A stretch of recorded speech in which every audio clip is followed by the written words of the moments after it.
Good afternoon, Plum here, playing World of Tanks. I've just been sent this replay by PIPPIN. You check down the bottom left hand corner in chat. He's suggesting a medium push over on the eastern or northeastern flank of Benq here. And for once, it's actually going to pay off. I remember once, this is a long time ago, a couple of years ago, I was in a match and a guy suggested a tactic. He suggested that all the heavy tanks take the front line, all of the medium tanks take a second line, and when he said go, all the medium tanks should push. And we all did it, and we just walked through this enemy team because someone just took the initiative to suggest it in chat. And the same thing has happened to PIPPIN here. He has suggested that everyone go over here to the east if you're in a medium, and looks like all the light tanks have gone as well, and why not? And just check on the minimap there, you can see everyone has come this way. They've actually listened to him. So now we can sit back and enjoy the spectacle of a random game in World of Tanks where everyone actually works together. And can you believe he actually gets his bounce off the front of a Leopard?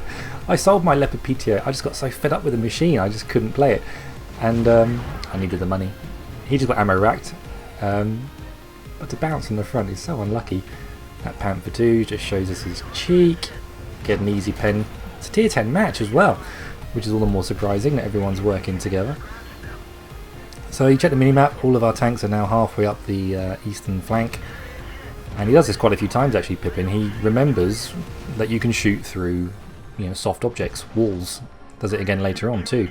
How many of us sort of don't do it because we think we're not going to hit, we're going to miss, we need to get clean line of sight? You don't need to. Shoot through a wall at a tank that's a good, short distance away, and you are going to hit it and do nearly all your damage. So we're pushing up. PIPPIN is in his Object 140, tier 10 Russian medium tank, and look at this, look at the map. The team is just really pushing this side hard. It's not like it's been easy for them. They've already taken out a tier 9 and a tier 8 tank coming up this side, I think, and now the tanks are really starting to fall. They've lost 4, we've lost 1. This is so amazing to see. Once I checked out the replay, I could see what he was talking about, and instantaneously thought, well, I'll do a quick video on this. It's refreshing. The waffle tractor's looking straight at him, so he very wisely just drops back a little bit. That wall's not going to save him if he decides to shoot, but I think the waffle tractor's got more on his mind. He is surrounded now by medium tanks. There is nothing like a medium tank push, a wolf pack, moving up one side of the map, as long as everyone does it. And already you can tell that this is now going to be a win. They've got a couple of very good players still on the enemy team in turquoise colours, but they're only in tier 8 tanks. They've only got the 2 tier 10s left, and PIPPIN, being the smart player that he is, decides to break away from the pack and reinforce this position down here to the south where they started, and it's going to pay off. We are going to get shots on the FV215B. I think we heard it fire just then, that colossal boom. There he is. Takes his time, lines up his shot, doesn't waste his time on the RU-251, wants to take out this enormous gun on the FV215B, but it takes a long time to reload that gun. You get punished for all that alpha damage by a catastrophically long reload, and wasn't able to save him there. And that's it, game over, incredibly quick. Now you'll see when we move over to the team scores exactly why it was such a good team effort. So because this was a team effort, there's nothing very remarkable about the scores that this team managed to achieve, except for the fact, when I go over to team scores, that when you sort by XP, what is it, how many tanks? 1, 2, 3, 4, 5, 6, 7, 8, 9, 10 tanks are within 150 XP of each other. Look at all this glut of tanks starting with 700 XP. You can tell you've had a really effective team performance when the XP is dealt out so evenly amongst your team. It's really refreshing to see. I felt so refreshed I thought I've got to make a video and just share this refreshing treat that is teamwork in a random battle. More of us should try it more often. Just put a prompt in at the start of a match, make a suggestion. How about we try this? I guess PIPPIN looked at his team and he did see he had a massive glut of medium tanks on his team, so it was a very good suggestion to make, and luckily everyone was reading chat, so it paid off big time.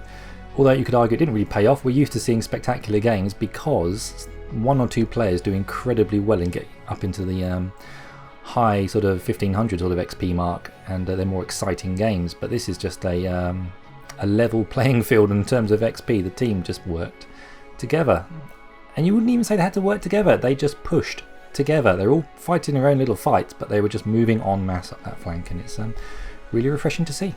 So thank you, Pippin, for sending that one in. I expect you're spectacularly amazed at how quickly I just turned that video around. I got the email not long ago, and now it's up on the channel. Send me a unique replay, and it can happen that quickly. So keep sending them in, guys, please. Let's take a look at another tank window.